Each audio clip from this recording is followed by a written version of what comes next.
My name is Bautista. I am a student at the University of Texas, Rio Grande Valley.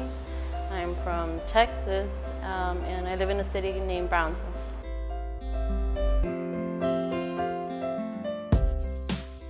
So I received an email about a month prior to the camp, and when I read it, I was like just shocked, that I had gotten an email like this, and that because my goal is to travel, and not only to travel, but to actually learn from where you're traveling, about the culture and stuff.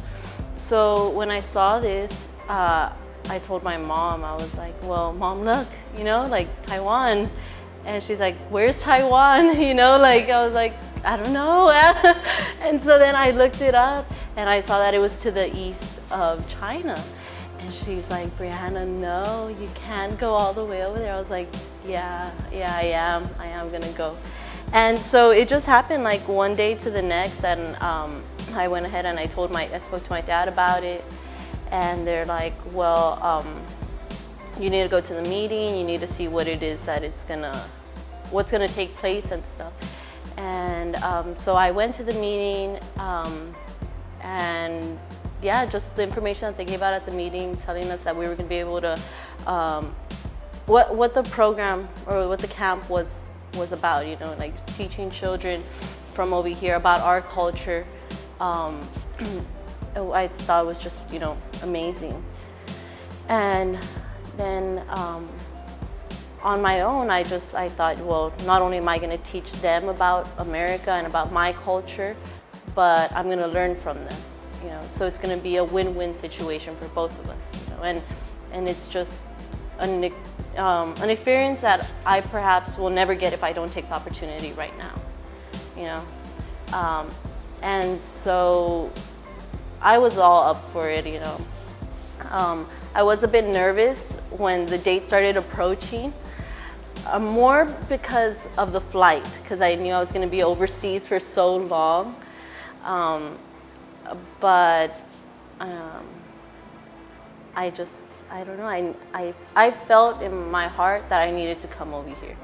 And I'm glad that I did, because the experience and the things that I've learned here have just made me grow more as a person. And it's also made me just have more, like, a better understanding of other people's cultures, and just a better outlook in life, and more acceptance of everybody, like.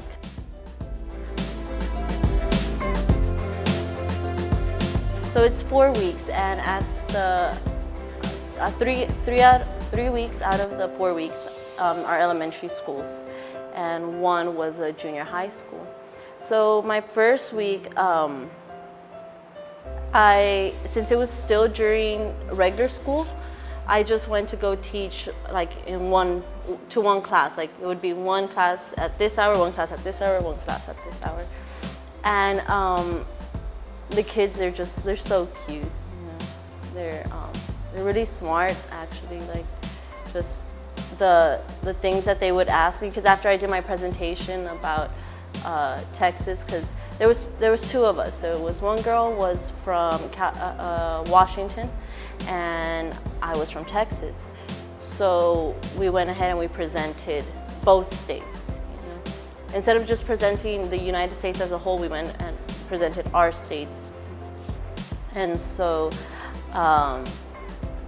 so she did Washington, I did Texas, and they were just really excited to learn about Texas, and everybody, even the adults, they're like, Texas, and they're like, cowboys, yeehaw, and I was like, oh yeah, kind of. I mean, I'm not a cowboy or cowgirl, but yeah.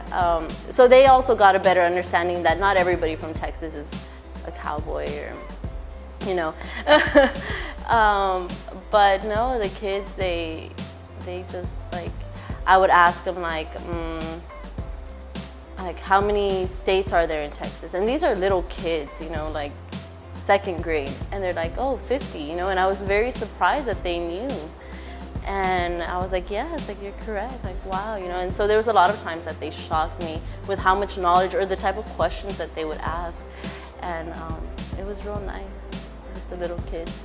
At the junior high school, I noticed that I was doing 8th grade, and I noticed that they were a little bit more shy. They didn't really want to, like they would participate, but they were a little bit more hesitant to participate than the little kids were. But it still ended up being a good experience. I'm Hispanic, which means that my grandparents are from Mexico, and so my ethnicity is of both, you know, American and Mexican. So I was explaining to them the type of food that we eat. And with American food, they weren't too excited about it. I think because they kind of already have a good understanding of what American food is. And then I presented the Mexican culture and the Mexican food, and they're like, oh my God, you know, like that was like a culture shock to them because it was so different. But with them, it was really neat because I showed them some of the Mexican festivals that we do, and then I went ahead and they were telling me, we got in a circle and they were telling me the festivals that y'all celebrate here. And one of the festivals that we celebrate in Mexico is called Dia de los Muertos, which is the Day of the Dead. So that day we go ahead and we make a bunch of food for our loved ones that have died, and we put up a picture of them, and we go take them their food, and we're just there honoring them, you know. And we paint our faces like skulls, not in a scary way. It's very like very like just nice and pretty. It's not scary. And then they told me that they have a day in July where you celebrate sort of like that, and that you also, they're like, we don't put up pictures or we don't paint our faces, but we do make a food at the house, and we go ahead and we just remember them when we honor them.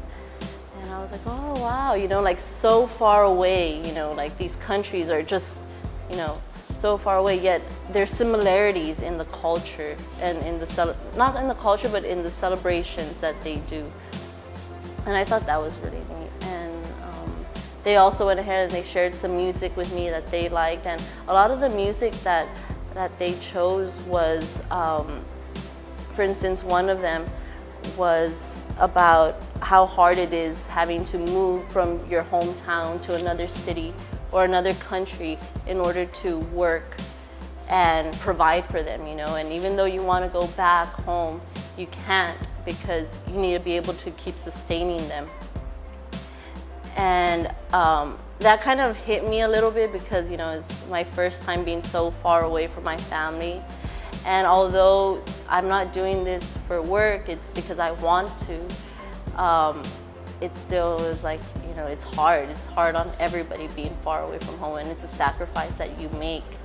And, you know, at the end of the day, it's like, no matter where you grew up at, no matter how small the city was or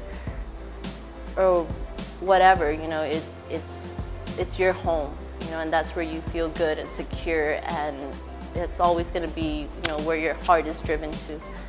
And so, yeah.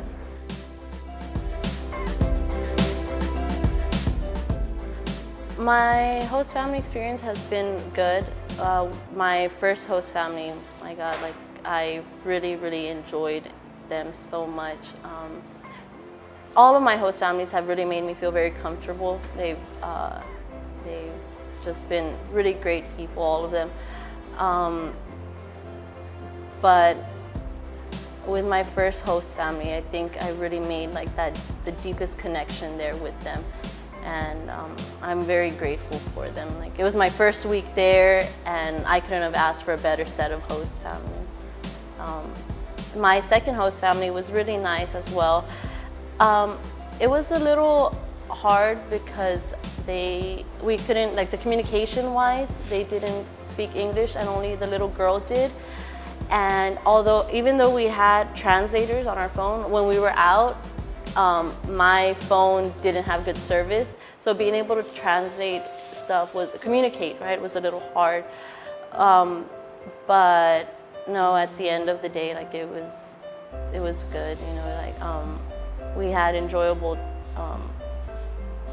enjoyable time together, and they went ahead and they threw a barbecue for all of us that we came from the camp, and we all got together and we played water balloons, and it was just so fun.